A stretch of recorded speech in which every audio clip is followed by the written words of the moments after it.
Question है, कवि ने किन्हें माली मालिन कहा है और क्यों कहा। देखिए ये प्रश्न सबसे पहले कहाँ से आया है, तो ये प्रश्न प्रेम अयानी श्री राधिका शीर्षक कविता से लिया गया है। और इस चैप्टर का जो लेखक है वो एक कृष्ण भक्त और मुसलमान संत रसखान साहब है।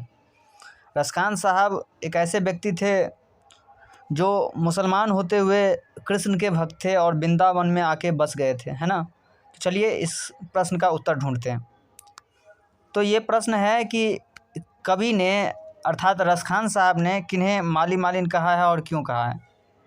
तो इसका आंसर हम सबसे पहले अगर देखें तो कह रहे हैं कि प्रस्तुत प्रश्न, सबसे पहले प्रश्न के बारे में, प्रस्तुत प्रश्न प्रेम अयानी श्री राधिका शीर्षक कविता में संकलित है।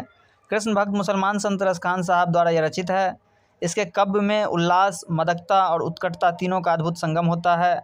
और रसखान साहब की अगर बात करें अमर कीर्ति क्या है, तो प्रेम वाटिका इनकी अमर कीर्ति है। अब सवाल आता है कवि ने कृष्ण को माली मालिन कहा है तो क्यों कहा है।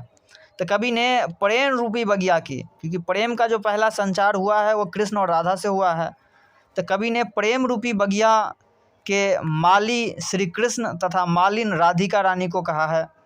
क्योंकि प्रेम रूपी बगीचा को सुरक्षित अर्थात रखवाला श्री कृष्ण और राधा ही हैं। इस संसार में श्री कृष्ण और राधा के कारण ही प्रेम का संचार हुआ है।